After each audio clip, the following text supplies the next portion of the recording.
बालक के सर पे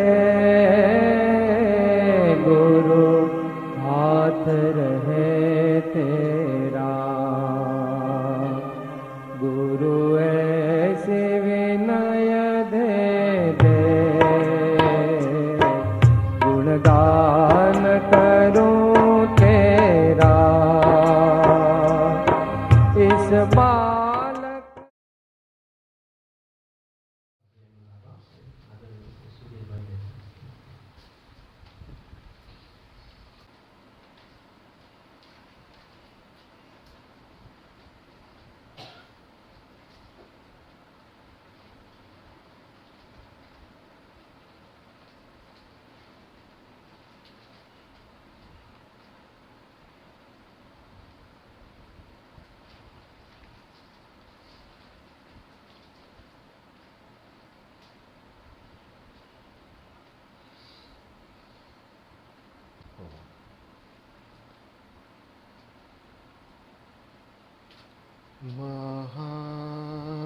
महादेव्या कुक्षिरत्नं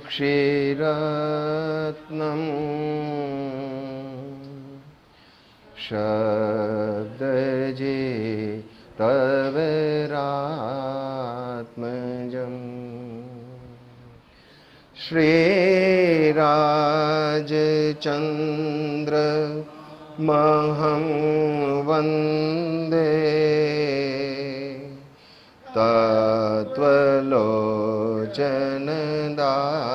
तत्त्वलोचनदायकं प्रभुतत्त्वलोचनदायकम्।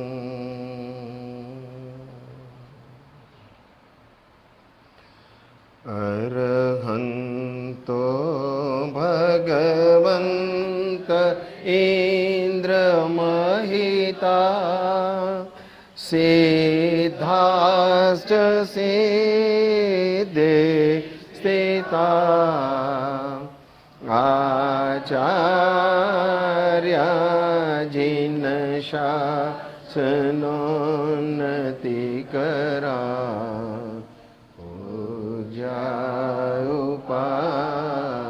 उपाध्यायका श्री सिद्धान्त सुपाठिका मुनिवरा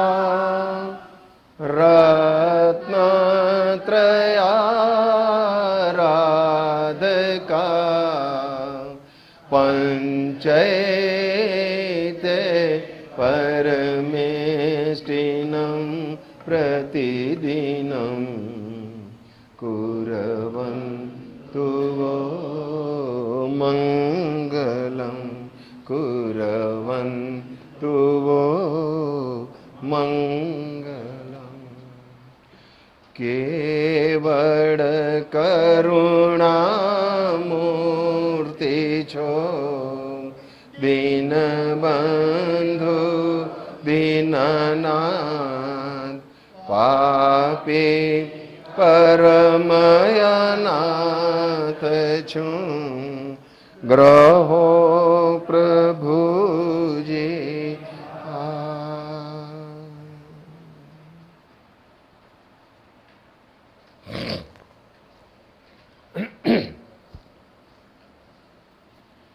ગઈકાલના સ્વાધ્યાયમાં જેમ કળશ ચડાવે એમ પૂજ્યશ્રીએ આપણી મૂળભૂત હકીકતો મૂળભૂત ભૂલો તરફ આપણું ધ્યાન દોર્યું. મારા સહિત લગભગ બધાને આનંદ આવ્યો એવું મને જાણવા મળ્યું. ઘણાએ એમ કીધું કે બહુ મજા આવી.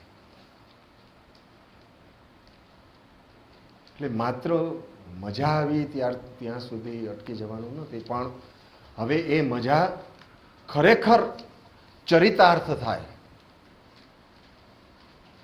અને એ મજામાં લાંબો સમય સુધી સ્થિરતા રહ્યા કરે એવું કંઈક ગોઠવવાનું છે. માર્ગ તો મોક્ષનો માર્ગ તો એક જ છે, બે તો છે નહીં. બે છે માર્ગ? માર્ગ તો એક જ છે, બે માર્ગ નથી.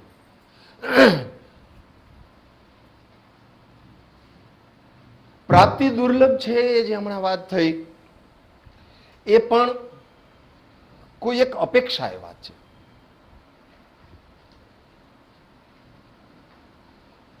યમ નિયમ સંયમ આપ કયોમાં કૃપાળુ દેવે 3 શબ્દ લખ્યા છે.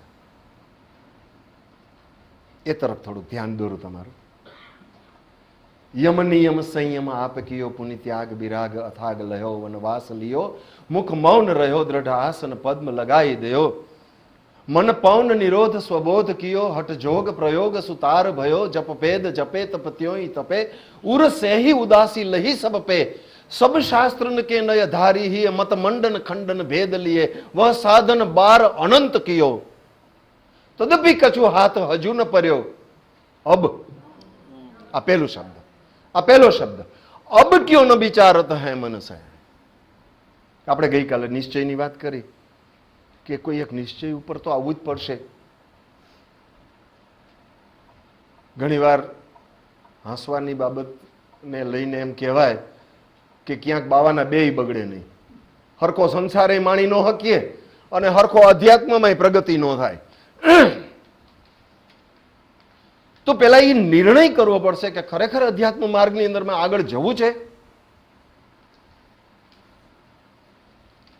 સામાન્ય સંજોગોની અંદરમાં બે અવસ્થા નજરે દેખાય છે, એક શ્રોતાની અને એક સાધકની.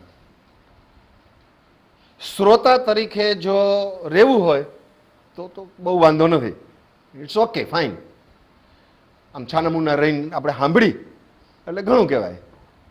જોકે યશોવીજીજી મહારાજ ના પાડે છે, એમાં એણે 8 શ્રોતાના ગુણો 8 દ્રષ્ટિની સજાઈમાં 8મી દ્રષ્ટિમાં કહ્યા છે. એવા હોવા જોઈએ.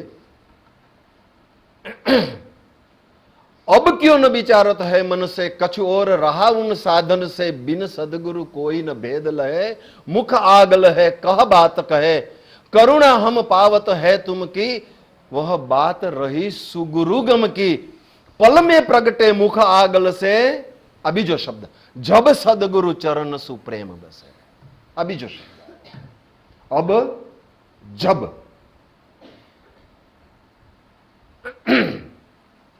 तन से जब सदगुरु चरण सुप्रेम बसे तन से मन से धन से सब से गुरुदेव के आन स्व आत्म बसे. आ त्रीजो शब्द तब कारज सिद्ध बने अपनो. त्यारे कार्य थाय એવું છે. કોઈ એક સત્પુરુષને શોધ અને તેના ચરણ કમળમાં સર્વભાવ અર્પણ કરીને દઈ અને વર્ત્યો જા અને પછી જો મોક્ષ ન મળે તો પરમ કૃપાળુ દેવ એવી ગેરંટી આપે છે કે તો હું તને આપીશ, જા. એવું શક્ય જ નથી. જે મોક્ષનો એક જ માર્ગ છે તે માર્ગની અંદરમાં વિનયથી શરૂ કરી અને નિર્વિકલ્પ દશા સુધીનો જે આપણે યાત્રા પ્રવાસ કરવાનો છે એ યાત્રા પ્રવાસની અંદરમાં માત્ર અને માત્ર શરણાગતિ, આજ્ઞાનું પાલન અને આપ કહો છો તેના ગમે તે વચનની અંદરમાં શ્રદ્ધા રાખ. મેં એક વખત ખૂબ આમ કહ્યું હતું, તમને લોકોને યાદ હોય તો, કે આશીર્વાદ માગવા નહીં, પણ આપણી એવી એક દશા ઊભી કરવી કે સદગુરુને આશીર્વાદ દેવાનું આફુડું મન થાય આપણને, તમારું કલ્યાણ થાય. તો એટલીસ્ટ મને તો એવું લાગે છે કે સમગ્ર રીતે જોતા જવાબદારી માત્ર આપણા ઉપર છે. મોહ તોડવો હોય તો પણ આપણા ઉપર જ જવાબદારી છે. સત્સંગ યથાયોગ્ય શ્રવણ કરવો હોય તો એ પણ આપણા ઉપર જ જવાબદારી છે. શ્રવણ જીવનમાં ચરિતાર્થ કરવો હોય તો પણ આપણા ઉપર જ જવાબદારી છે. અને મોક્ષ લેવો હોય તો પણ એ આપણા જ ઉપર જવાબદારી છે, બીજા કોઈ ઉપર જવાબદારી નથી. એ તો વિનય ગુણની પરાકાષ્ઠા છે કે હે ભગવાન તમે મને આત્મા આપ્યો એમ કહેવાય છે. નિશ્ચય વાળા માને કે ન માને, પણ એ વિનયથી એમ કહેવાય છે કે શું પ્રભુ ચરણ કને ધરું આત્માથી સૌહીન તે તો પ્રભુએ આપ્યો અને વર્તું ચરણાવે. આત્મજ્ઞાન પ્રાપ્ત થતા પહેલા પણ આજ્ઞાનું એટલું જ મહત્વ છે જેટલું આત્મજ્ઞાન થયા પછી છેવટ સુધી 12મા ગુણસ્થાનકના અંત સુધી જે સત્પુરુષોના હૃદયનો આશય જે છે એ આશય આપણા હૃદયની અંદરમાં પકડાઈ જાય. તમે કોઈ ના પાડી સાહેબ ના આવવાની? કોઈ ના નથી પાડી.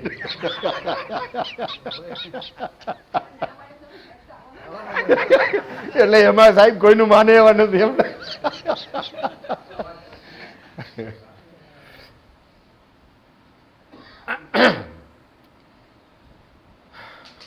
તો નિશ્ચય કરીએ કે શું કરવું છે. મને લાગે છે કે આ શિબિર એક એવું સુંદર નિમિત્ત પૂરું પાડે આપણને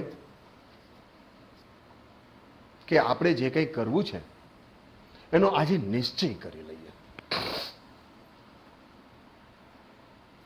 હાથમાં પાણી લઈને કોઈ પ્રતિજ્ઞા લેવાનું નથી કહેતો, પણ અંદરમાં પોતાની સ્વ વિચારણા એક ઉત્પન્ન થાય તો જ નિશ્ચય કરી શકાશે, અન્યથા નિશ્ચય થઈ શકશે નહીં. સાંભળા કરીએ, એ સાંભળ્યા કરવાનું કૃપાળુ દેવે ના પાડે છે કે બહુ સાંભળવાથી આ મન થઈ જાય છે. સાંભળવું એ પવનની લેરખી સમાન છે. આમ લેરખી આવી અને ચાલી ગઈ. એમને ખૂબ મનન ચિંતન થાય. ખરેખર જગત અને જગતના પદાર્થો સાથેના આપણા સંબંધોનો આપણે આ કેવી રીતે આ ઉત્પન્ન થયું છે. બહુ પુણ્ય કેરામાં લખ્યું, કોના સંબંધે વળગણા છે, રાખવું કે પરિહરવું, એના વિચાર વિવેકપૂર્વક શાંત ભાવે જો કર્યા તો સર્વ આત્મિક જ્ઞાનના સિદ્ધાંત તત્વ અનુભવ્યા. હવે કોઈ પણ જ્ઞાની પુરુષને આનાથી વધારે ખુલ્લું તમે શું અપેક્ષા રાખો? શું કહી શકે? તો જ્ઞાની પુરુષો કંઈ કહેવામાં બાકી રાખ્યું નથી, માત્ર જીવે કરવામાં બાકી રાખ્યું છે. એટલે એ જ માત્ર સમજવાનું છે. આ બાબતમાં તો હું જેમ જેમ વિચાર કરતો ગયો તેમ તેમ મને એમ થયું કે આખો પત્ર તો નહીં થાય, પણ કદાચ એક પેરેગ્રાફ થશે 3 દિવસમાં. પછી જેમ જેમ વિચાર કરતો ગયો એમ એમ થયું કે આ આખો પેરેગ્રાફ નહીં થાય, આ 2-3 લીટી થાય તારું.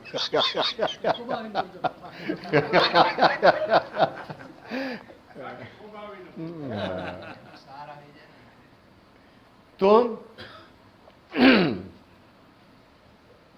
સત્સંગ એવા પ્રકારે કરીએ કે સત્સંગ ચિરંજીવ બને.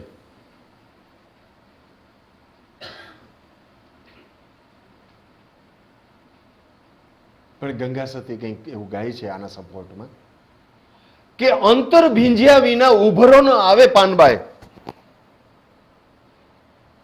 અંતરમાં અંતર ભીંજાતું ન હોય જ્યાં સુધી શબ્દ અને શબ્દના મહાત્મ્યની અંદરમાં જીવ રોકાતો હોય, જે શબ્દ અને શબ્દનો અર્થ આત્માના વિભાવભાવનું જાત્યંતર કરી શકે એવા બળવાન શબ્દો જે છે, માત્ર આપણે જો શબ્દની અંદરમાં રહી જઈએ અને અંદરનો ફેર ન પડે.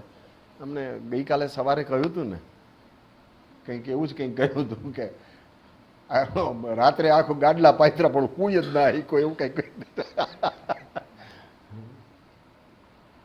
આખી જિંદગી શ્રવણ કરીએ બહુ બસ છે, ઘણું કર્યું. અને જેટલું સાંભળવું હતું, જેટલા નય અને નિક્ષેપો વિચારવા હતા, જેટલા આધ્યાત્મ પરિભાષાના શબ્દોને ગૂંથ્યા કરવાતા, ક્યાં ગયા અશોકભાઈ આર્ય? ગયા વખતના પહેલામાં આનંદગંજીનું પદ લીધું હતું ને, શબ્દ અધ્યાત્મ, ઠવણ અધ્યાત્મ, આ વાત લીધી હતી એમણે. ભાવ અધ્યાત્મ અર્થ ગ્રહણ કરીને આ બધું છોડો. જે વસ્તુ માત્ર માર્ગદર્શન માટે છે એ વસ્તુના તાંતણે જીવને બંધાઈ જવા ના દો. માર્ગદર્શન લઈ લ્યો, અંદરનો પુરુષાર્થ પાડી લ્યો. આવું જ્ઞાની પુરુષો કહે છે. પછી તે અધ્યાત્મ શૈલી છે, સિદ્ધાંત શૈલી છે, ઓકે ફાઇન, સમજી લો, સમજવાની ના જ નથી, સમજી લ્યો એનો કોઈ નિષેધ નથી. પણ વારંવાર ચિત્તની અંદરમાં એ આવે એના કરતા એને કારણે ચિત્તના પરિવર્તનનો તરફ પારિણામિક દ્રષ્ટિ કેળવું એ મહત્વનું છે, એ જરૂરી છે. તો અહીંયા સત્સંગ તો કર્યો છે, કેવો કર્યો હવે એ તો આપણે ઇન્ડિવિજ્યુઅલ વાત વિચાર લેવી. જ્ઞાની પુરુષનો સત્સંગ થયે પછી લખે છે નિશ્ચય થયે, એક નિશ્ચય કરી લઈએ. અબ ક્યો ન વિચારત હૈ મન સે કછુ ઓર રહા ઉન સાધન સે. બે પત્રના રેફરન્સ આપવા છે, એક 606 અને બીજો 522, ત્રીજો 511, ચોથો 706. કૃપાળુ દેવે જે પત્રોની અંદરમાં આ વાતને લખી છે એ સત્સંગ જીવનની અંદરમાં કાર્યરત કેવી રીતે થાય એની અંદરમાં બધું લખ્યું છે. સત્પુરુષ પ્રત્યે એક કોઈ અપૂર્વ ભાવ આવવો જોઈએ. અપૂર્વનો અર્થ પૂર્વે ક્યારેય એવો ભાવ આવ્યો નથી, એવો ભાવ મને ને તમને આવવો જોઈએ.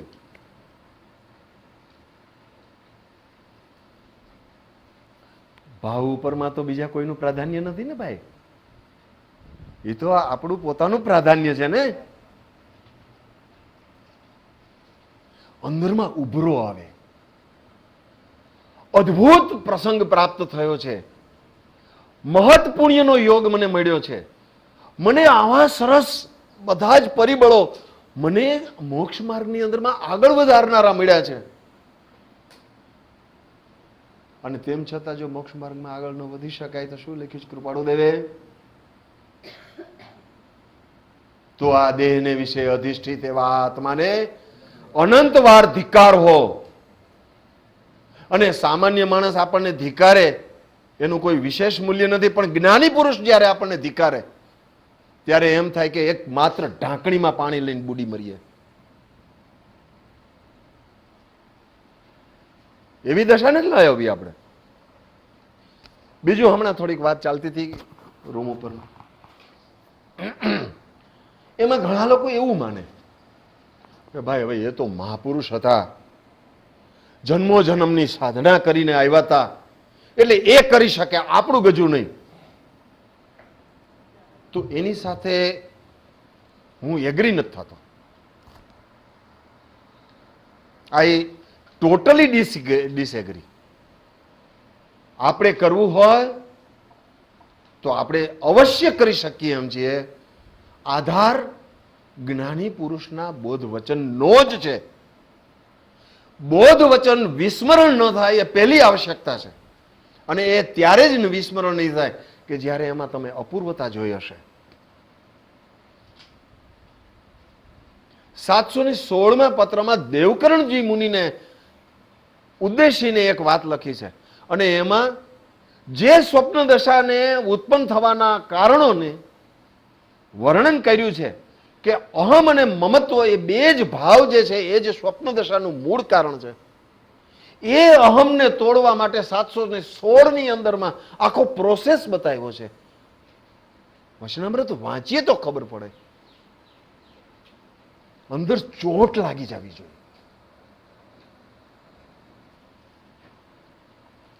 જે અહમ અનાદિકાળથી રખડાવે છે એવું જ્ઞાની પુરુષના વચનો સાંભળતા વેત જીવને શ્રદ્ધા થાય.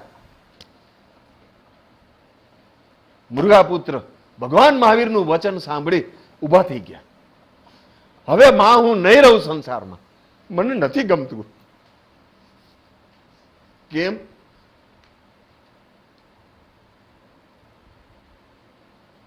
એક દશા એવી ઊભી કરીએ, એકબીજાના આધારે અવશ્ય એકબીજાને સપોર્ટ કરીએ.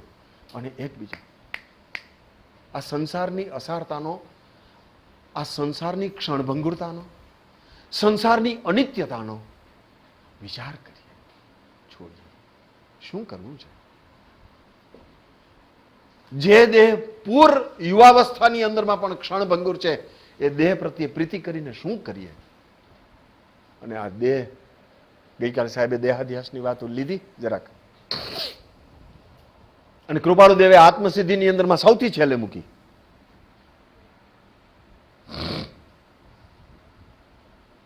એક નિર્ણય કરેલો, ઘણું સાંભળ્યું છે, ઘણું વિચાર્યું છે. વિચારની અંદરમાં હજી ખૂટતું હોય તો પૂરો વિચાર કરી લો, હજી છૂટ છે, પણ એક નિર્ણય ઉપર આવો. બસ એ જ વિચારવાનું છે.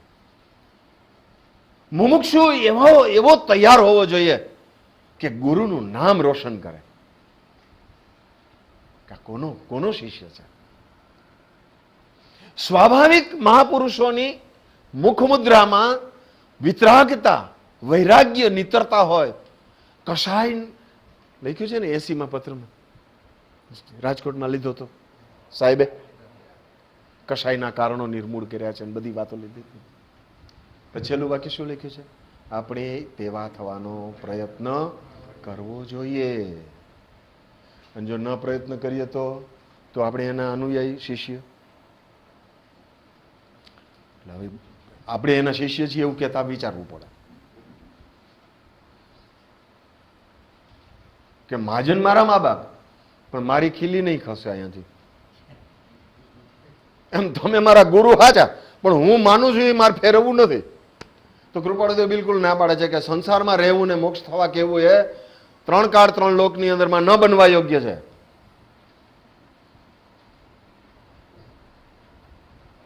તો નિશ્ચય થયે, જે દિવસે નિશ્ચય થશે તે દિવસ પછીથી આ આરાધનનો કાર્ય ઉપડશે. પછી ત્રીજું વાક્ય લખ્યું છે, અને તેના માર્ગને આરાધ્યે. ગઈકાલે આ બાબતમાં ઘણી બધી છણાવટો થઈ ચૂકી છે, અને અત્યારે શરૂઆતે એમાંથી થોડીક આપણે વિચારી. વિચાર તો આવ્યા કરે ને, એટલે ઓલા 3 શબ્દ યાદ આવી ગયા અને વિષયને અનુરૂપ હતા.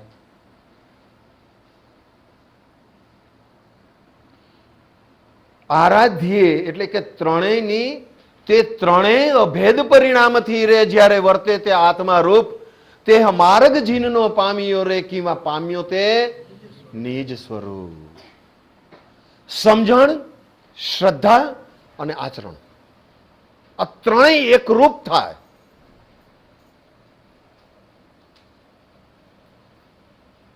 જ્યારે આવી એકરૂપતા પ્રાપ્ત થાય ત્યારે પોતાના નિજ સ્વરૂપને પામવાની અધિકારીપણું પ્રાપ્ત થાય. વળી ગંગા સતી યાદ આવ્યા. હમણાં મેં વાંચ્યા ને, મને આખું વિવેચન વાંચ્યું, બહુ મજા આવી, અદભુત છે. સદગુરુના શબ્દના થાવો અધિકારી પાનબાઈ. સદગુરુ શબ્દો તો આપે છે, પણ આપણે તેલ ચોપડીને બેઠા છે એટલે ઉપરથી ખટ કરતા નીચે ઉતરી જાય છે. અંતર એનાથી ભીંજાતું નથી. સદગુરુનું મહાત્મ્ય દેખાતું નથી. પ્રભુ કેમ નથી દેખાતું?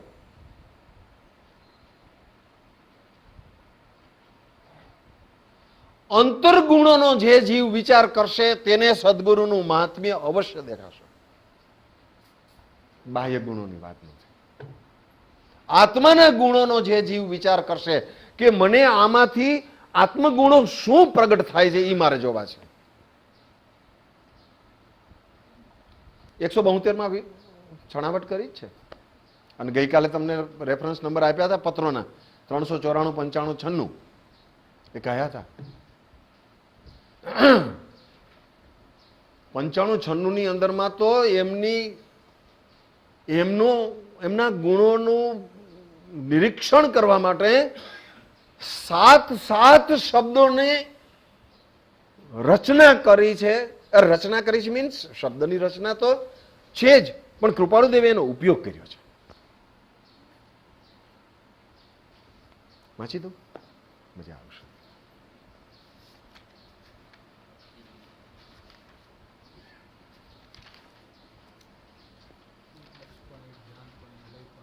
હા, એ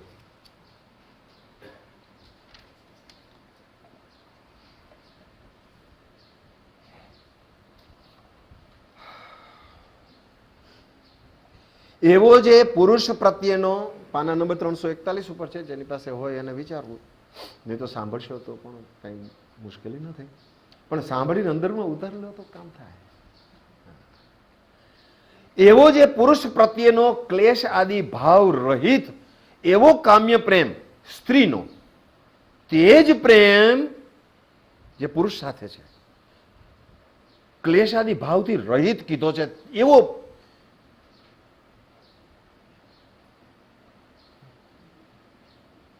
તે જ પ્રેમ સત્પુરુષથી શ્રવણ થયો હોય જે ધર્મ, સત્પુરુષથી શ્રવણ થયો હોય તે ધર્મ, તે બોધ, તે વાત મહાકલ્યાણ રૂપ છે એવું પૂર્વ વિચારીને એ વાતને અંદરમાં, એમાં કેવી રીતે લખ્યું છે? સત્પુરુષથી શ્રવણ થયો હોય જે ધર્મ, તેને વિશે પરિણમિત કરવા કહે છે. તે સત્પુરુષ દ્વારા શ્રવણ પ્રાપ્ત થયો છે જે ધર્મ, તેમાં સર્વ બીજા જે પદાર્થ પ્રત્યે પ્રેમ રહ્યો છે, બધા જ પદાર્થો પ્રત્યે, એટલે જગત આખા પ્રત્યે, એટલે કે પર પદાર્થ પ્રત્યે. તેથી શબ્દ આવ્યો ઉદાસીન. ઉદાસીન થઈ એક લક્ષપણે, એક ધ્યાનપણે, એક લયપણે, એક સ્મરણપણે, એક શ્રેણીપણે, એક ઉપયોગપણે અને એક પરિણામપણે સર્વવૃત્તિમાં રહેલો જે કામ્ય પ્રેમ તે મટાડી શુદ્ધ ધર્મરૂપ કરવાનો ઉપદેશ કર્યો છે.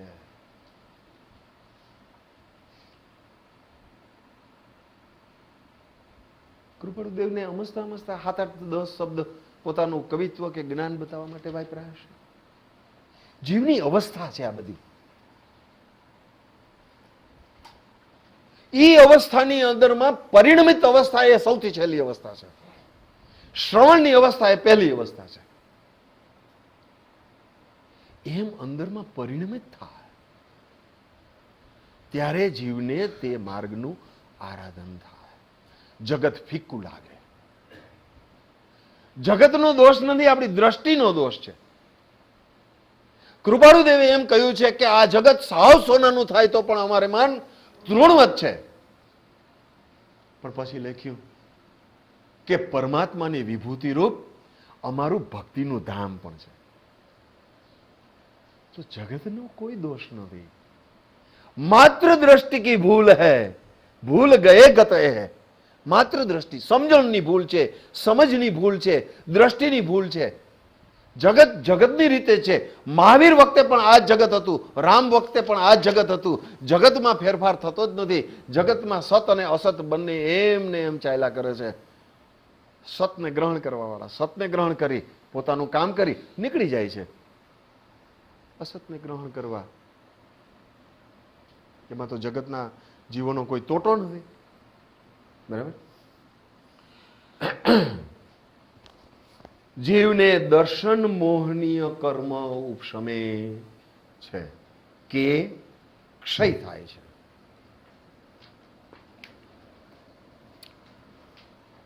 દર્શન મોહનીયની અંદરમાં પત્રાંક 47 ની અંદરમાં 7 પ્રકૃતિની વાત કરી, જે પૂજ્યશ્રીએ ગઈકાલે વાત કરી.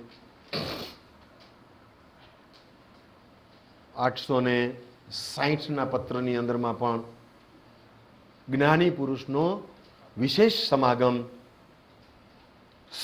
સત્શ્રુત ચિંતવના શબ્દ લખ્યો છે અને ગુણ જિજ્ઞાસા લખ્યો છે. જેને ગુણ જિજ્ઞાસા છે એના દોષ તરફ દ્રષ્ટિ ગયા વગર રહેતી નથી.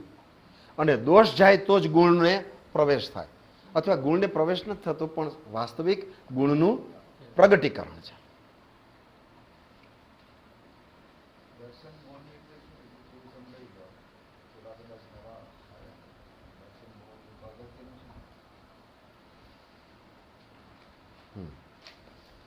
બરાબર, વાંચી દઉં.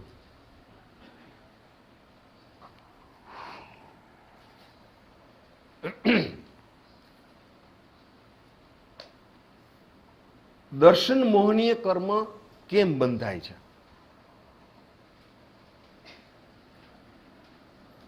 તો કે કેવડીનો કે શ્રુતનો અવર્ણવાદ બોલાયો હોય, સાધુ સાધ્વી શ્રાવક અને શ્રાવિકા, એટલે અહીંયા સાધુ સાધ્વીનો યથાર્થ અર્થ વિચારવો, એમાં મિથ્યા દોષ એનું આરોપણ કર્યું હોય, પ્રગટીકરણ કર્યું હોય,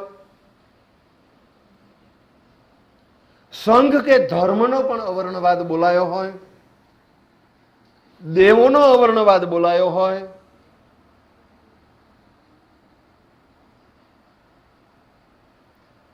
મિથ્યા વાત મનવચન કાયાથી રૂચિ કરી હોય, આ સાચું છે એમ માનતો હોય મિથ્યાને, એ માનવા રૂપ ભાવ જે છે તે ભાવ આત્મા ઉપર એવા વારંવારના પડે છે કે જે ભાવ વૃત્તિનું સ્વરૂપ ધારણ કરે છે અને વૃત્તિ પ્રકૃતિનું સ્વરૂપ ધારણ કરે છે, અને એ પ્રકૃતિ પ્રવૃત્તિનું સ્વરૂપ પણ ધારણ કરે છે. તો જ્યારે જ્યારે ધર્મની વાત આવતી હોય ત્યારે ત્યારે જીવને રૂચે નહીં. કેટલાક જીવને બગાસું આવે, કેટલાક જીવને જોકું પણ આવી જાય. જોકું આવે તો સાથળ ઉપર જોરથી ચીટીઓ ભરવો, કે આવી અદ્ભુત વાત જ્યારે સાંભળવા મળે છે ત્યારે હે જીવ, ત્યાં કેવા પૂર્વના કર્મો બાંધ્યા છે કે તને જોકું આવે છે, લાજ નથી આવતી, તને શરમ નથી આવતી, એવું આ આત્માને નિંદવું. નિંદા ગરહા આપણે બધી વાત આવેલી છે. માન્યતાનો જે દોષ છે તે દર્શનનો છે. જે જેમ છે તેમ ન માનવું એ મોહનીય દર્શન મોહનીયના કર્મના ઉદયને કારણે થાય છે. પણ ફરીથી કહું કે ચેતન જો નિજ ભાનમાં કરતા આપ સ્વભાવ, બોલો જોરથી, વાંધો નહીં, અને વર્તે નહીં નિજ ભાનમાં તો કરતા કર્મ પ્રભાવ. એ દર્શન મોહનીયનો કર્મ પ્રભાવ આપણા ઉપર તો જ પાડી શકે નહીં કે જ્યારે આપણે એની સામે લડવા માટે તૈયાર સજ્જ થઈને બેઠા હોય. આપણી પાસે એકમાત્ર શસ્ત્ર છે અને તે બોધનું શસ્ત્ર છે. બોધની રુચિ, બોધને હૃદયની અંદરમાં ધારણ કર્યો છે તો આજુબાજુ એક કવચ ઊભું થાય છે, કાંઈ આવતું નથી, બચી જવાય છે. અને ચારિત્ર મોહ એ કર્મ કેમ બંધાય છે? પોતે કશાય કરવા. જો પોતે કશાય શા માટે કરે છે? પોતાના તથારૂપ કર્મનો ઉદય છે અને એ ઉદયમાં પ્રભાવ પાડવા માટે કોઈને કોઈ નિમિત્ત હાજર થઈ જાય છે. આ કર્મતંત્રની વ્યવસ્થા છે. જો તને અત્યારે ન ગમતું હોય તો તે બાંધતી વખતે વિચાર કરવો જોઈતો હતો. હાલો ન કર્યો, ભૂલી ગયા, હાલો સાહેબ ભૂલ થઈ ગઈ, પશ્ચાતાપ કરો, પ્રાર્થના કરો, એ તો એના ઉપાયો જ છે. પણ અત્યારે નવો કશાય ન બંધાય એનો કઈ પુરુષાર્થ કરો. ગઈકાલે બે વાત લીધી. પ્રથમ ભૂમિકાની વાત લીધી કે મંદ વિષયને સરળતા, સહ આજ્ઞા, સુવિચાર, કરુણા, કોમળતી, એ વાત પણ લીધી અને કશાયની ઉપશાંતતાની વાત પણ લીધી. અને એમાં એમણે આમ કહ્યું ને મુદ્રા, આને મુદ્રા કહેવાય. માત્ર આ મુદ્રા છે એમ નથી, કોઈ આકાર છે કે જે આકારને જોતા જીવ સાવચેત થાય છે. આવા શાસ્ત્રોમાં દાખલા પણ છે. વાદળાની અંદરમાં હાથીનો આકાર થયો અને અંદર બોલાવા ગયા કે વાદળાની અંદરમાં હાથી દેખાય છે, આવતો ખરી. રાજા એની રાણીને બોલાવા ગયા. રાણી બહાર આવે તો વાદળું વિખરાઈ ગયું. આવું માત્ર આ એક પ્રસંગ ઉપરથી જીવને વિચાર આવી ગયો. જુઓ, આ શ્રેણી ચડવાનું કાંઈ જાજુ નિમિત્ત જોતું નથી. તમારી તૈયારી હોય તો તમે અહીંયા બેઠા બેઠા શ્રેણી માંડી શકો છો. શરદભાઈ,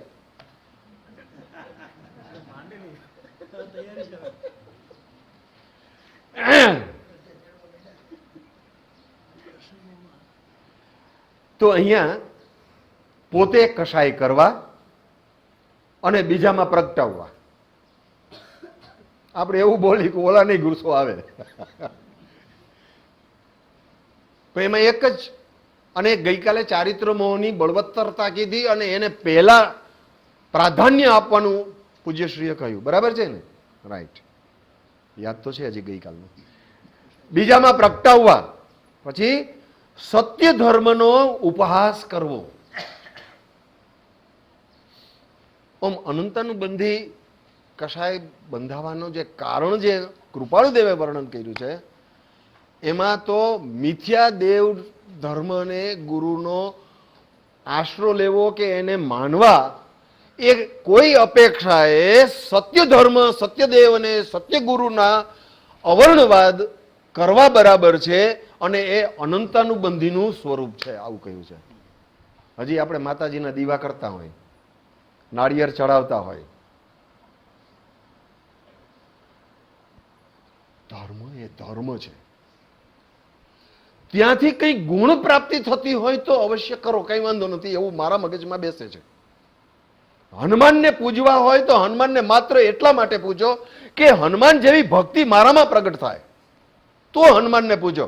બાકી મારી કોઈક સંસારિક પરિસ્થિતિમાં ફેરફાર કરી દઈએ હનુમાનજી, એ હનુમાનજી નહીં, ભગવાન મહાવીર પણ ના કરી શકે તો હનુમાનજી ક્યાં કરી શકે? હનુમાનજીના પૂંછડામાં આગ લાગી અને લંકા આખી બાળી.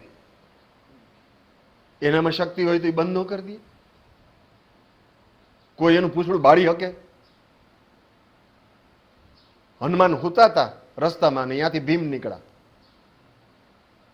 રસ્તામાં કેમ સૂતો છે? એ બાજુમાં હટ. એ કઈ બોલ્યા નહીં. એનું પૂંછડું ઉપાડીને એક બાજુ કરવાની પ્રવૃત્તિ કરી, ભીમથી ન થઈ શક્યું. કૃષ્ણ ભગવાને ટકલી આંગળીમાં ગોવર્ધન પર્વત ઉપાડ્યો એમ કીધું, અને છતાં એ જ કૃષ્ણ ભગવાન રણછોડી દ્વારકા આવ્યા. વિચાર તો સત્ય ધર્મનો ઉપહાસ કરવો, ગરીબ કે દીન માણસની મશ્કરી કરવી, વિવિધ ક્રિયાઓમાં પારાયણ રહેવું, વ્રત નિયમમાં અણગમો ઉત્પન્ન કરવો, બીજાને બેચેની ઉપજાવવી, પોતે શોકાતુર થવું અને બીજાને શોકાતુર કરવા. કોઈ મરણ પ્રસંગ હોય ત્યાં પણ હિતકર ક્રિયાઓ અને આચારની ઘૃણા કરવી, બીજાને ઠગવા વગેરે જે બધા જ ભાવો જે થાય છે એ ચારિત્ર મોહ બંધાવાના કારણરૂપ બને છે.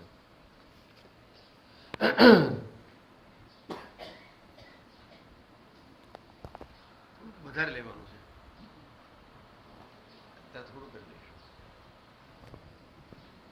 મેં તો આ બધાને પૂછ્યું કે સાહેબ ને આવવાની ના નથી પાડી ને,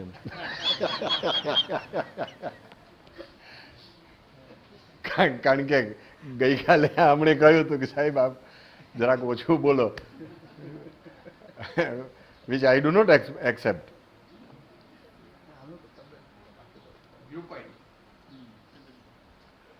જ્યાં નિરૂપાયતા છે ત્યાં સહનશીલતા સુખદાયક છે. હા તો હું જ સહન કરવાની વાત કરું છું.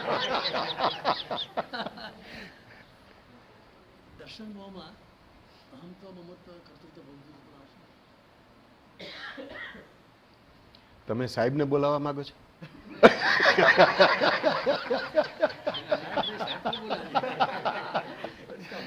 તમે આવું અઘરું અઘરું પૂછો પણ સાહેબ જ જવાબ દેવો પડે, કઈ મારે નથી દેવો કઈ.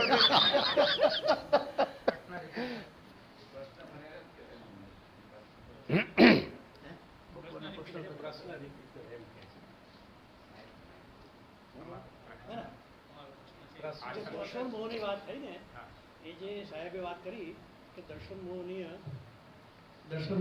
કેવી રીતે બંધાય છે, એમણે કહ્યું કે દેવગુરુ શાસ્ત્ર એનું આપણે અવારનવાર ભણીએ અને અથવા તો એનું જે અસત અને અસત દેવ અસત ધર્મ જે છે એનું આપણે એનું વર્ણન કરીએ તો એનાથી બંધાય. પછી મેં એ કહ્યું સાહેબ એ પણ તો છે જ કૃપાલુ લખેલું છે, પણ આ પણ થઈ શકે કેમ? પર પદાર્થો પ્રત્યે મહંત્વ મમત્વ પર પદાર્થો હું કરી શકું છું અને કર્તૃત્વ ભાવ અને વક્તૃત્વ ભાવ એ પણ દર્શન મોહમાં આવે એમ. તમે આ પહેલા જ વાક્યનો જો આપણે વિસ્તાર વિચારીએ કે દેવ ગુરુ અને ધર્મએ જે કંઈ કીધું છે તેનો સ્વીકાર નથી, અને દેવગુરુ ધર્મએ એ જ કહ્યું છે. શું કહે છે બીજું?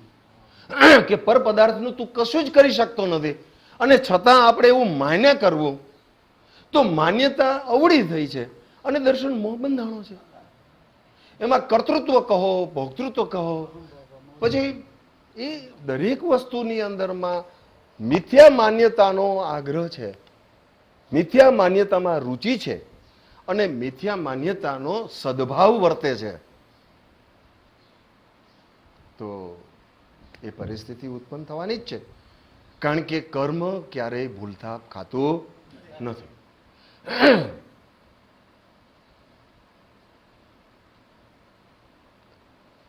ખરેખર વિચાર કરીએ તો જીવન કેટલું જવાબદારી ભરેલું છે, અને આ જીવન આટલું જવાબદારી ભરેલું હોવા છતાં આ જીવ કેટલી જવાબદારી નિભાવે છે.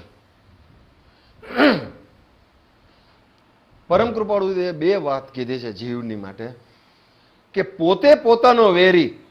આ કેવી અદ્ભુત વાત છે, કેવી આશ્ચર્યકારક વાત છે. અને એનાથી પણ વધારે કીધું છે કે પોતે પોતાનો પરમાધામી દેવ છે. આટલું બધું કીધું છે. બંધાય છે પોતે પોતાના ભાવથી અને છૂટે છે પણ પોતે પોતાના ભાવથી જ છૂટે છે. નિમિત્તનો આધાર અવશ્ય છે, બોધનો આધાર અવશ્ય છે, પણ એ આધાર જીવના ભાવ પરિણમનની અંદરમાં પરિણમિત થાય ત્યારે એ મનઃ એવં મનુષ્યાણામ કારણમ બંધ મોક્ષ બધું લખે છે. આપણે આ બધું જાણીએ છીએ, ગઈકાલે જ કીધું હતું કે બધાને બધી જ ખબર છે, પણ થતું નથી. તો એમાં આપણી ભૂલ છે. આપણે વિચારવાનું છે, કોઈ પણ રીતે વિચારવાનું છે, મરીને પણ સમ્યક દર્શન પ્રાપ્ત થવાની કંઈક વાત કરી છે ને.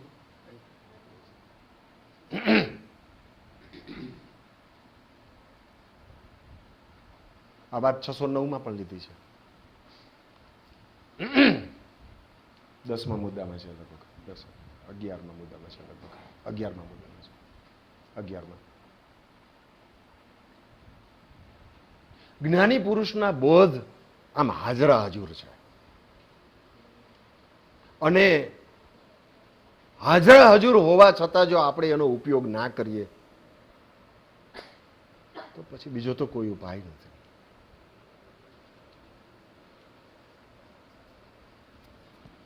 આમ બહુ નાના હતા ને ત્યારે છેલ ને છબાની વાર્તા વાંચતા.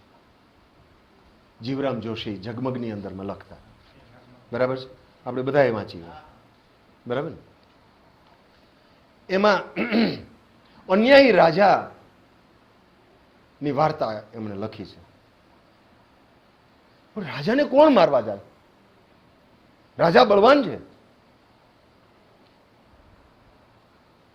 એક હજામ છે ને એને કીધું કે 700 હથિયાર તારી પાસે અસ્ત્રો છે અને તું રાજાની સૌથી નજીક જઈ શકે એમ છે. 700 હથિયાર, હથિયાર વાપર તો કામ થાય. આપણે હથિયાર વાપરી કામ થાય? આવું વિચારવું ભાઈ. આપણે બહુ જાજુ કઈ બીજી શાસ્ત્રની કે બીજી ગણમથલ મને બહુ ખબર નથી પડતી, પણ મને એટલું થાય કે ના, ચોક્કસપણે છૂટવું તો છે, છૂટવું છે, એટલું તો થાય. તો અહીંયા એમ કહે છે કે દર્શન મોહનીય કર્મ ઉપશમે છે કે ક્ષય થાય છે, અને અનુક્રમે સર્વ જ્ઞાનની પ્રાપ્તિ થઈ જીવ કૃતકૃત્ય થાય છે. પરાકાષ્ઠા, સર્વ જ્ઞાનની પ્રાપ્તિ થઈ, ફાઇનલ સ્ટેજ. આપને આવતા પહેલા 860માં પત્રમાં જે 3 મુદ્દા જે કીધા છે એ અમે લીધા હતા. એ વાત પ્રગટ સત્ય છે.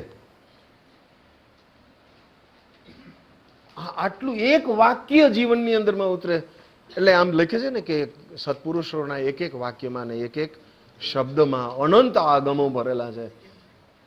બધા જ આગમોનું પરિણામ શું? આગમો વાંચ્યાનું પરિણામ શું? 322માં લખે છે કે વિતરાગનું કહેલું શ્રુત જ્ઞાન, તેનું પરિણામ, અને અમારા અનુભવ જ્ઞાન તેનું પરિણામ વિતરાગતા, બેયનું એક જ પરિણામ દેખાય છે.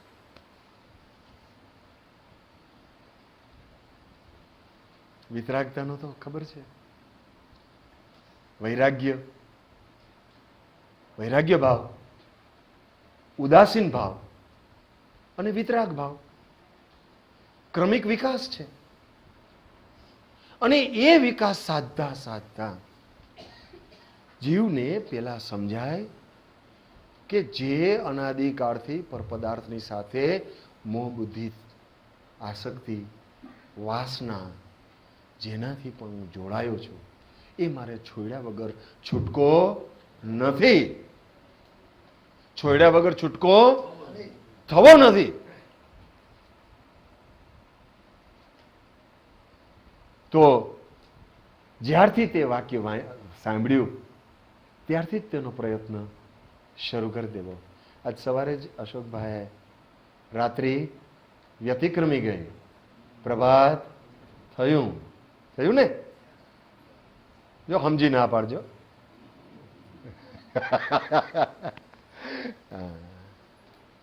રાત્રિ તો વ્યતિક્રમી ગઈ, પ્રભાત થયું. હવે એશ્યોરન્સ તો આપો કે કઈ વાંધો નહીં. આજે તમને એમ લાગે કે તમે માર્ક, સાહેબ તો માર્કોમાં મૂકવામાં હાથ પાછો લઈ લે, પણ સાહેબ તમે જ અમારા ઉપરમાં એક દી હાથ મૂકશો એવું કયો. અવશ્ય માર્ક મૂકશો તમે, એવો નિશ્ચય પ્રગટાવો. મોહ નિદ્રાથી જાગવાનો અવશ્ય પ્રયત્ન કરવો છે. આ શિબિરની એ ફળશ્રુતિ હોવી જોઈએ એવું મને લાગે છે. અને તમે બેહાડ્યો છે એટલે મને તો જે ફાવે છે એ બોલું છું, પણ તમારે જેટલું કાઢવું હોય એટલું કાઢી નાખજો. અનુક્રમે સર્વ જ્ઞાનની પ્રાપ્તિ થઈ જીવ કૃતકૃત્ય થાય છે એ વાત પ્રગટ સત્ય છે, પણ તેથી ઉપાર્જિત પ્રારબ્ધ પણ ભોગવવું પડતું નથી એમ સિદ્ધાંત થઈ શકતો નથી. આત્મજ્ઞાન થાય પછી પણ કૃપાળુદેવે એમ લખ્યું, આત્મા જ્ઞાન પામ્યો છે એ નિશંક છે, સર્વજ્ઞાનીઓ એના ઉપર મોહર મારી છે એવું લખે છે 170માં. પણ આગળના પત્રમાં પાછું એમ લખે છે કે વ્યાસજીને થયું એવું અમને થાય છે, એવો અખંડ હરિરસ કેમ કરીને અમે ગાઈ શકીએ? શું કામ? એનાથી આગળ લખે છે ગાડી ઘોડાનું સુખ એ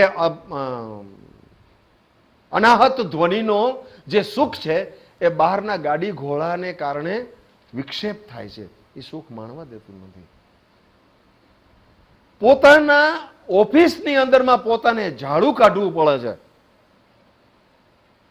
અને ભક્તો કહે છે કે અરે પ્રભુ, ભગવાન થઈને તમે ઝાડુ કાઢો છો. કહે છે દોષ કોઈનો નથી, દોષ અમારો છે, કર્મ અમે બાંધ્યા છે. આ એક વાક્ય જીવન પરિવર્તન કરવા માટે કાફી છે.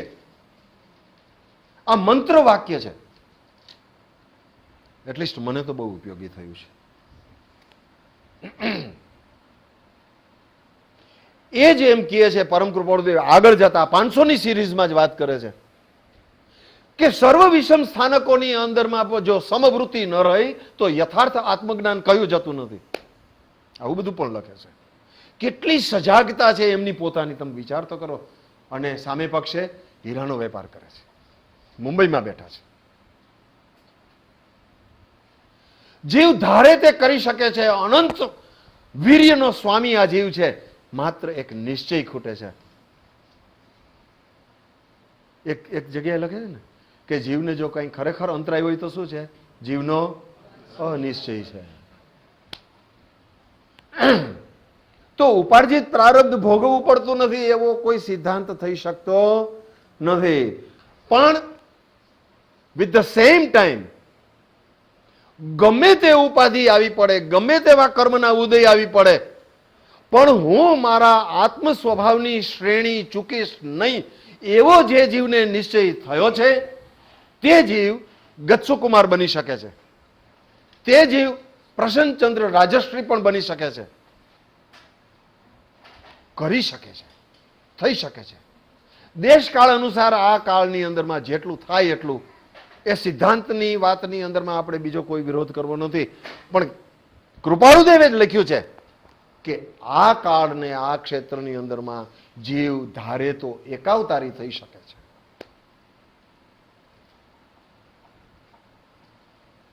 વિચારવું. પ્રારબ્ધનો ઉદય ગમે તેવો હોય. કંધક ઋષિના 500 શિષ્યની અંદરમાં ઘાણીની અંદરમાં ઘાલીને પીલે છે, પણ આત્મ સ્વભાવની શ્રેણી હું ચૂકીશ નહીં એવા અડગ નિશ્ચયથી શું થાય છે? સંવત્સરીને દિવસે આહાર કરે છે. જબરજસ્ત અપૂર્વ પશ્ચાતાપથી પોતાનું આખું અંતર ભીંજવી નાખે છે. શું નામ છે સાહેબ એમનું? કરગડુ મુનિ. કરગડુ મુનિ.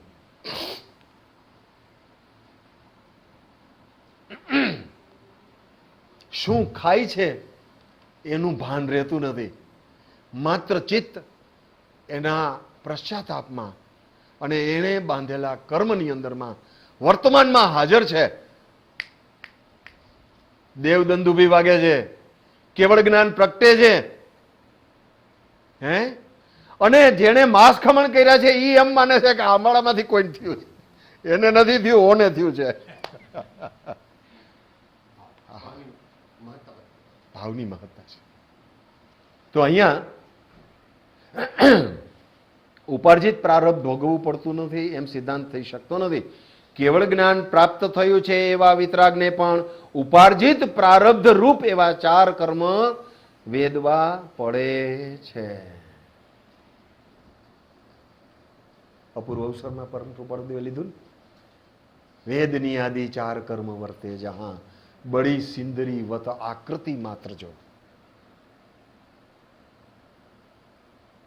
તે દેહ આયુષ્ય આધીન જેની સ્થિતિ છે, આયુષ્ય પૂર્ણે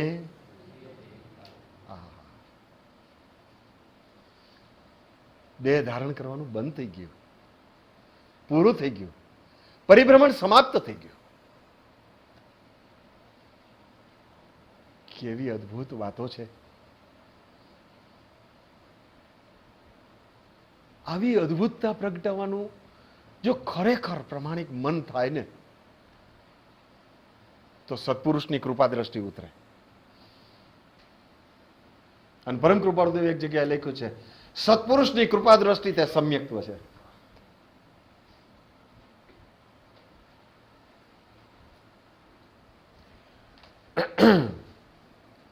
તો 4 કર્મ વેદવા પડે છે. તો તેથી ઓછી ભૂમિકામાં સ્થિત એવા જીવોને પ્રારબ્ધ ભોગવવું પડે તેમાં આશ્ચર્ય કાંઈ નથી.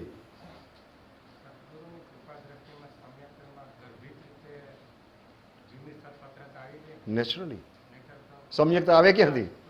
પેલા તો સમ્યકતો તો પછીની વાત, કૃપા દ્રષ્ટિ જ ન આવે. યથાર્થ પાત્રતા હોય ત્યાં જ યથાર્થ કૃપા વરસે. એમ નથી, એ વિશિષ્ટ કૃપા છે. ગુરુગમ મળે છે, પુરુષાર્થ ઉપડાવે છે, પ્રેરણા જગાડે છે, લક્ષ્ય બંધાવે છે. સાચો પુરુષાર્થ તો લક્ષ્યના અંદરમાં ઉપયોગ અવિષમ અને નિરપેક્ષ થાય તે સાચો પુરુષાર્થ છે. વાસ્તવિક પુરુષાર્થ. 735માં લીધી છે વાત. ઉત્કૃષ્ટમાં ઉત્કૃષ્ટ વ્રત, તપ, નિયમ, ઐશ્વર્ય આદિ બધું જ સહેજે જેમાં સમાય છે એવા અવિષમ અને નિરપેક્ષ ઉપયોગને નમસ્કાર હોય એવું લખે છે. પછી લખે છે એ જ ધ્યાન, એ ધ્યાનથી પ્રાપ્તિ છે. તો અહીંયા એમ લખે છે કે તો તેથી ઓછી ભૂમિકામાં સ્થિત એવા જીવોને પ્રારબ્ધ ભોગવવું પડે તેમાં આશ્ચર્ય કંઈ નથી. જેમ તે સર્વજ્ઞ એવા વિતરાગને ઘનઘાતી ચાર કર્મ નાશ પામવાથી વેદવા પડતા નથી અને ફરી તે કર્મ ઉત્પન્ન થવાના કારણની તે સર્વજ્ઞ વિતરાગને સ્થિતિ નથી. એક બીજા પત્રમાં નિર્બીજ કર્યા છે એવો એક શબ્દ વાપર્યો છે એમણે. નિર્બીજ, જેનું બીજ નથી એમાં આગળ કોંટો ક્યાંથી ફૂટે? બેસવાની વ્યવસ્થા કરો.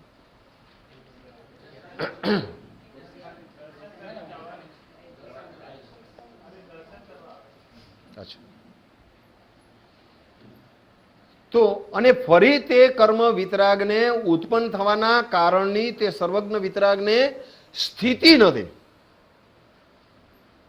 કર્મબંધના 5 કારણ ને મિથ્યાત્વ, વૃત્તિ, પ્રમાદ, કષાય અને યોગ છે. બાકી તો બધું પૂરું થઈ ગયું છે. તો યોગથી જે કર્મ આવે છે શાસ્ત્ર એમ કહે છે કે એક સમયે બંધાય છે, એક સમયે ભોગવાય છે, ત્રીજે સમયે છૂટી જાય છે.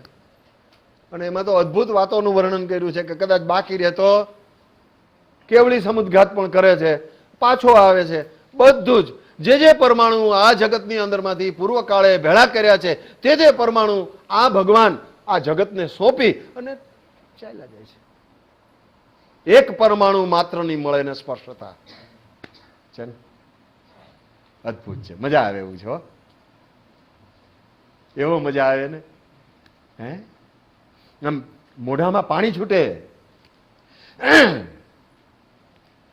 તો એવી ભૂમિકામાં સ્થિત, તેથી ઓછી ભૂમિકામાં સ્થિત એવા જીવોને પ્રારબ્ધ ભોગવવું પડે તેમાં આશ્ચર્ય કાંઈ નથી. જેમ તે સર્વજ્ઞ એવા વિતરાગને ઘનઘાતી 4 કર્મ નાશ પામવાથી વેદવા પડતા નથી અને ફરી તે કર્મ ઉત્પન્ન થવાના કારણની તે સર્વજ્ઞ વિતરાગને સ્થિતિ નથી. તેમ જો અહીંયા જે મોલા 3 શબ્દ તમને કહ્યા યમ નિયમમાં, અહીંયા તેમ શબ્દ મૂક્યો છે, સમજી લ્યો. આવું જ એમણે લખ્યું છે, હે જીવ, આ ક્લેશરૂપ સંસાર થકી વિરામ પામ, કંઈક વિચાર, પ્રમાદ છોડી જાગૃત થા, નહીં તો રત્ન ચિંતામણી જેવો એક એક વાક્યની અંદરમાં પ્રભુ વિચારો તો ખરા. આ પરમ કૃપાળુ દેવ કે આ જ્ઞાની પુરુષો કેવી કરુણા કરી છે આપણા ઉપર.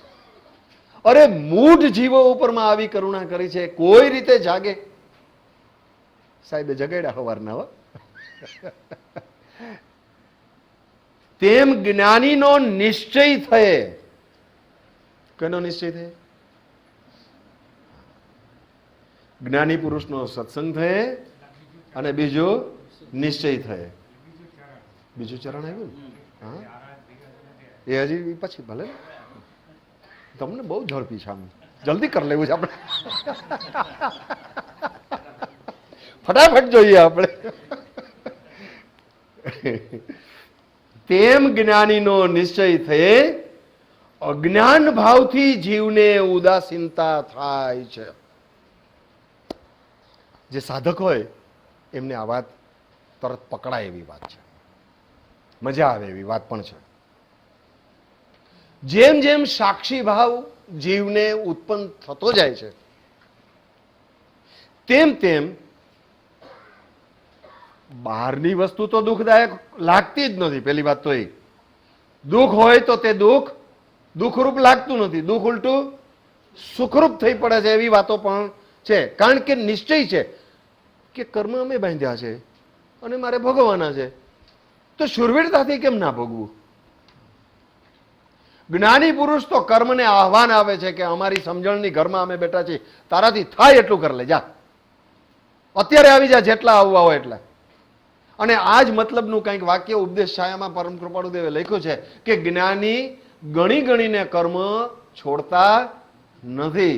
એક સામટો ગોટો વાળી દે છે, આવું લખે છે ને.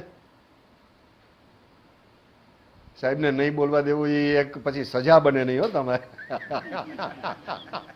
સાહેબ બોલો, વાંધો નહીં. સજામાં મને મજા છે. સજામાં મજા છે. અત્યારે એવું છે.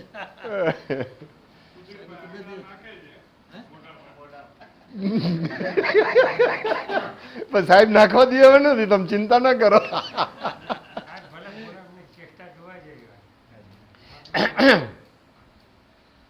તો જે સાક્ષી ભાવ જીવને ઉત્પન્ન થાય છે, એક વખત જીવ નજરાયો છે,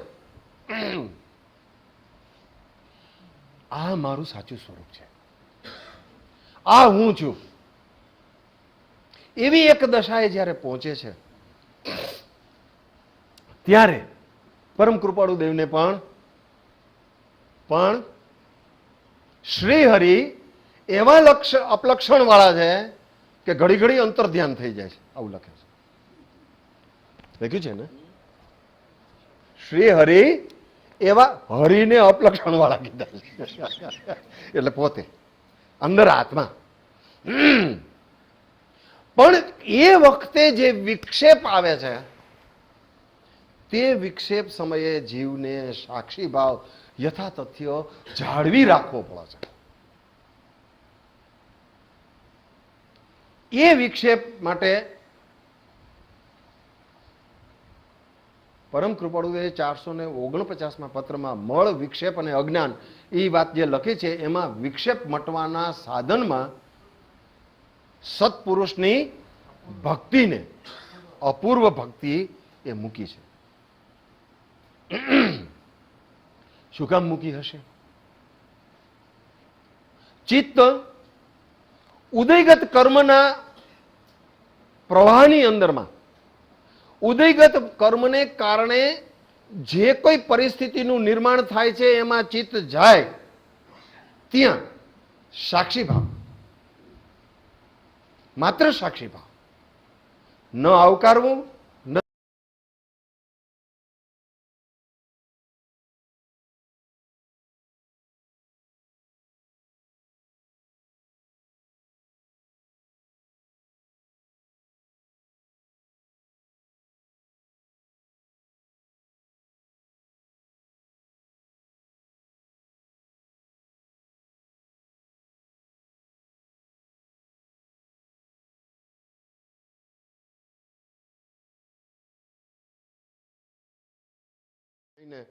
આવી કંઈક પ્રોસેસ હોવી જોઈએ. ધ્યાનની જ અવસ્થા છે.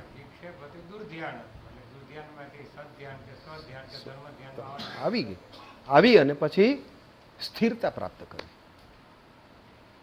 ઉપયોગ બહારમાં ક્યાંય રમાડવો નથી, ઉપયોગને પકડીને આમ લાવવો છે.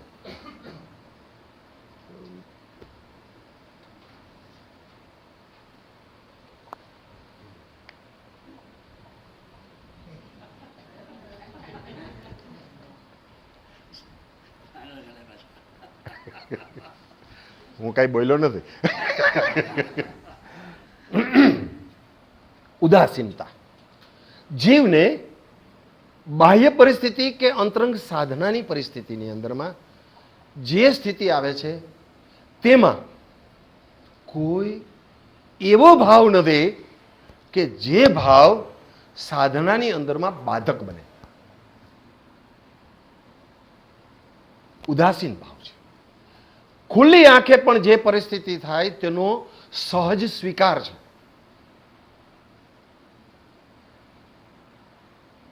અંતરંગની અંદરમાં પણ એ જ ઉદાસીનતા કાર્યરત બને છે.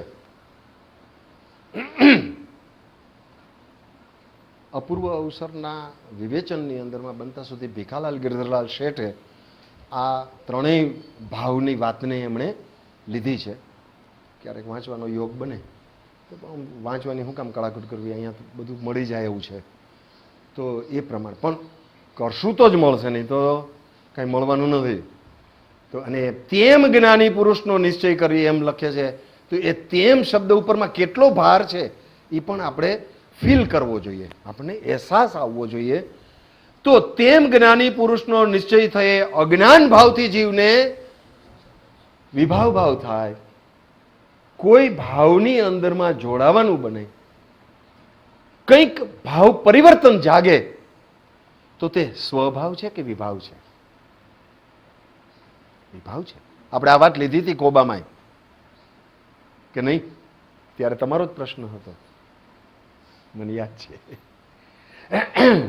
તો ઉદાસીનતા થાય છે, અને તે ઉદાસીનતાને લીધે, તે ઉદાસીનતાનો ગુણ કેટલો અદ્ભુત છે જોઈ લ્યો, કે તે ઉદાસીનતાને લીધે ભવિષ્યકાળમાં તે પ્રકારનું કર્મ ઉપાર્જવાનું મુખ્ય કારણ તે જીવને થતું નથી.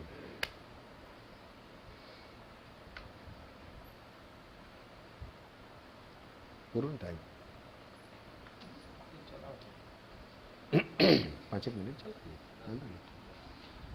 તો ઉદાસીનતાને લીધે ભવિષ્યકાળમાં તે પ્રકારનું કર્મ ઉપાર્જવાનું મુખ્ય કારણ તે જીવને થતું નથી. ઉદયમાં આવેલું કર્મ તેનો જેવો પ્રભાવ છે એવો પ્રભાવ બતાવવાની કર્મએ ચેષ્ટા અવશ્ય કરી છે, છતાં ચેતન પોતાના નિજ ભાવની અંદરમાં રહેવાને કારણે એ પ્રભાવ આપી ખરી ચાલ્યું જાય છે, નિર્જરી જાય છે, સમાપ્ત થાય છે. નવું કર્મ બંધાતું નથી. ક્રમે કરીને જીવ હળુકર્મી થાય છે, અને એમ થતાં થતાં ક્રમે કરીને સર્વજ્ઞાનની પ્રાપ્તિ થઈ, જીવ કૃતકૃત્ય પણ થાય છે. ક્રમ તો આ છે, આ એક જ મોક્ષ માર્ગ છે. આ જ રીતે બનવાનું છે. આંખો બંધ કરીને સાધનાની અંદરની વાત કદાચ થોડી આગળ હોય તો કશો જ વાંધો નહીં. પ્રાપ્ત પ્રસંગોની અંદરમાં ઉદાસીનતાનો ભાવ જેટલો થાય એટલો. પહેલું પગથિયું સંયોગોનો સ્વાભાવિક સ્વીકાર કર્યા કરો. જે સંયોગો આવે છે તેનો સ્વાભાવિક સ્વીકાર કરો. અંદરમાં ઉઠતા પરિણામોને ઉપશમ કરો, શાંત કરો. કૃપાળુદેવે 135માં સમ્યક દર્શનના જે 5 ગુણો કયા છે એની અંદરમાં લખ્યું છે, વાળી લેવાય તેવી વૃત્તિ થવી. આ આપણો પુરુષાર્થ છે, આ આપણું કાર્ય છે, આ કરવા યોગ્ય છે, આ એમની આજ્ઞા છે. એક પણ જ્ઞાની પુરુષ આપણે સંસારમાં રખડીએ એવું ક્યારેય ઈચ્છતા નથી. એ સત્પુરુષના સનાતન સંપ્રદાયની એવી કોઈ અવસ્થા નથી. એમની તો એવી ભાવના છે કે આખા લોકના જીવો એક સમયના અનઅવકાશે આત્મ સ્વરૂપ પ્રત્યે હો, અન્ય સ્વરૂપ પ્રત્યે ના હો, એવી એમની ભાવના છે.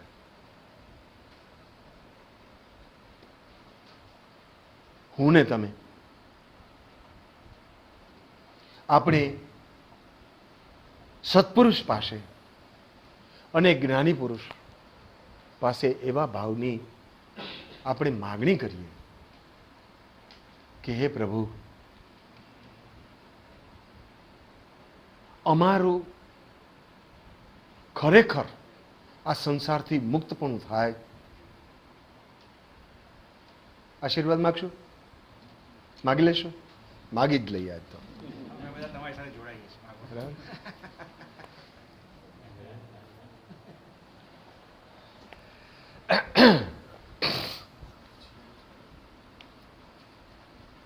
વિશેષ અવસરે વિચાર. ઓમ શાંતિ.